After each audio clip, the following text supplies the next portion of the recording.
Welcome to my mini blog. আজকের আমরা চলে গেছিলাম দীপিকাস কিচেন। যাদবপুরে খুব পপুলার হয়েছে এই দীপিকার কিচেনটা। এখানে দেখো এই মেনুতে এই সব ফিশের কিছু চপসের আইটেম রয়েছে। তো আমি বাড়ির জন্য কিছু পার্সেল করে নিয়েছিলাম আর ওখানে বসে খেয়েছিলাম এই চিজি অ্যাফেয়ারটা। খেতে খুব একটা আমার আহামরি কিছু লাগেনি, কারণ ভেটকি মাছের ফিলে ভীষণই পাতলা এবং ভীষণ ছোট। আর হাইজিনের দিক থেকে যদি বলতে হয় তাহলে তোমরা দেখে নাও, এই হচ্ছে তার ডাস্টবিন যেটা হাত দিয়ে খুলতে হয়, আর এই হচ্ছে রেস্টুরেন্ট। ওভারঅল দীপিকার কিচেনের এক্সপিরিয়েন্স খুবই বাজে। এখন দেখা যাক 3-in-1 রোলটা কেমন হবে, ওটা বাড়িতে গিয়ে খাওয়া যাবে। আমি 6টা 3-in-1 রোল বাড়ির জন্য নিয়েছি, আর আমি এখানে বসে খেলাম cheesy affair, fish cheesy affair. ওটাও খুব জঘন্য খেতে, মাছের ফিলেটা একদম পাতলা। আর যাই হোক, প্রাইসিংয়ের দিক থেকে বড্ড বেশি দাম নিল অ্যাজ ফার অ্যাজ আমার মনে হলো। চলো, ব্লগটা আজকের এইটুকুই রাখলাম। বাড়িতে এসে গেছি চপটা নিয়ে। এবার আমি তোমাদেরকে প্যাকেজিংটা দেখাবো।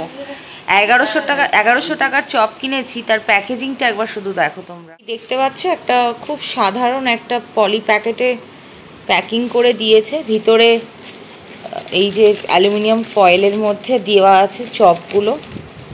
এই হচ্ছে তার পিস, ঠিক আছে, খুবই ছোট ছোট পিস। এর এক একটা প্রাইস হচ্ছে 140 টাকা। এবার দেখো কাসন্দ দিয়েছে, সেটা পুরো ফেটে গেছে। দেখো এত জঘন্য প্যাকেজিং। 1100 টাকার চপের এই হচ্ছে প্যাকেজিং দীপিকার কিচেনে, দেখতে পাচ্ছ। আমি কোনো ফুড ব্লগার নই, কোনো ফুড রিভিউ আমি এই নিয়ে দিতে চাই না। তবে আমি ফিশ চিজি অ্যাফেয়ারটা ওখানে খেয়েছি, কোনো আহামরি কিছু না। একটুখানি মজারেলা চিজ আর একটা পাতলা ভেটকি মাছের ফিলে দেওয়া আছে, একেবারে ব্ল্যান্ড টেস্ট, আর সাইজেও ভীষণই ছোট অ্যাজ পার মানে প্রাইস ইজ কনসার্নড। দেখুন, প্রাইস তো দেওয়াই যায়, টাকা না দেওয়ার কি আছে। 130 টাকা 140 টাকা কেন, আমরা 200 টাকা দিয়েও খেতে পারি। তাও যদি ওটা একটা প্রপার কোনো রেস্টুরেন্ট হতো বা একটা প্রপার কোনো বসার জায়গা থাকতো, ওইটুকু একটা ফুড আউটলেট, তার উপর রাস্তার দোকান, সেখানে 130 টাকা চার্জ করছে একটা চিজি ফিশ অ্যাফেয়ার। আর এইটুকু 3-in-1 রোল 140 টাকা করে চার্জ করেছে। তারপর এরকম জঘন্য প্যাকেজিং, এটা তো এক্সপেক্টেড না। আর টেস্ট ওয়াইজ খুবই জঘন্য।